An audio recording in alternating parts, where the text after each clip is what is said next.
appellants of the deceased's murder. A fifth defendant was unanimously acquitted. Juror X was immediately arrested and was later convicted of attempting to pervert the course of justice. There was no evidence to connect his activities with the appellants. The appellants appealed against their conviction to the Court of Appeal of Jamaica, which dismissed their appeals. The Court of Appeal granted permission to appeal to the Judicial Committee of the Privy Council on 3 grounds, which were, first, that the trial judge failed properly to inquire into allegations of juror misconduct; secondly, that the trial judge departed from standard practice in inviting the jury to retire to consider their verdict so late in the day, putting undue pressure on them to reach a verdict; and thirdly, that the trial judge erred in admitting the telecommunications data because it had been obtained in breach of the Interception of Communications Act and the Charter.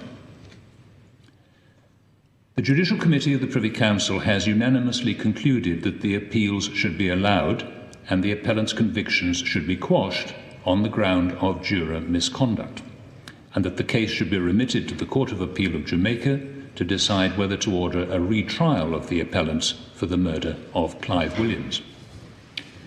The Board has considerable sympathy with the dilemma faced by the trial judge on the final day of a long and complex trial. Following the allegations of bribery, he had either to continue with the 11 remaining jurors or to discharge the jury. Despite this, the Board considers that the approach taken by the judge was a material irregularity in the course of the trial, which makes it necessary to quash the convictions. This is for 3 reasons. First, the direction to the jury on the final day was inadequate to save the situation. The judge simply reminded the jury that they had sworn or affirmed that they would return verdicts in accordance with the evidence they had heard in court.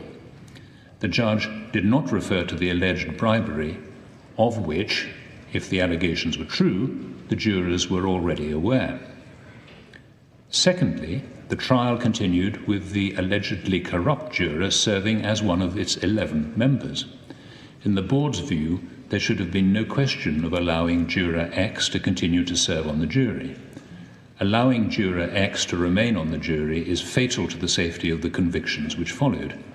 It was an infringement of the appellant's fundamental right to a fair hearing under the Jamaican Constitution.